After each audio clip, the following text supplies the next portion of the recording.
নতুন আপনি কৃষিকাজে এসেছেন, কি করবেন ভেবে পাচ্ছেন না, মানে কোন ফসলটা আমরা করব কোনটা করব না এটা নিয়েই আমরা বেশ ঝামেলার ভিতরে আছি। তো আমার ভাষ্যমতে সব থেকে কম খরচে কম মেধা খাটিয়ে যে ফসলটা করা যায় সেটা হচ্ছে আপনি এরকম পেঁপে চাষাবাদ করতে পারেন।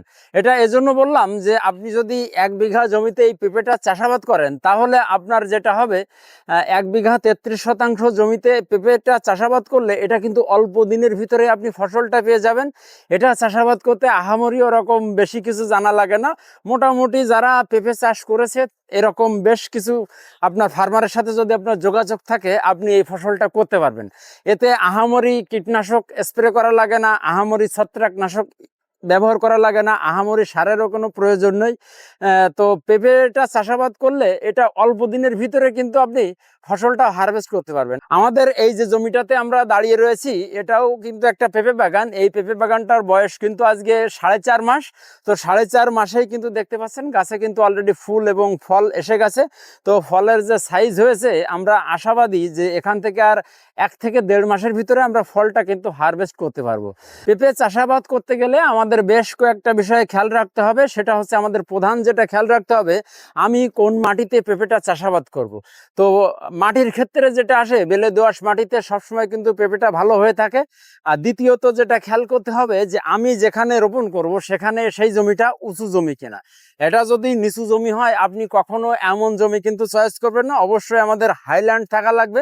উঁচু জমিতে এটা কিন্তু রোপণ করতে হবে, কারণ পানি যদি জমে যায় তাহলে আপনার পেঁপে কিন্তু শেষ। উঁচু জমিতে অবশ্যই আপনাকে রোপণ করতে হবে। তৃতীয়ত যেটা আমাদের খেয়াল করতে হবে সেটা হচ্ছে ঝড়।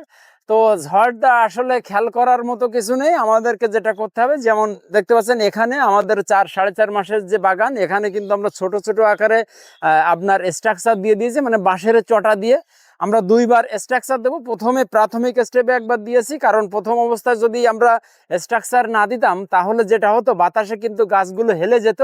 আর হেলে যাওয়া বা দুর্বল চিত্ত গাছে কখনো কিন্তু আমরা ভালো ফল আশা করতে পারি না।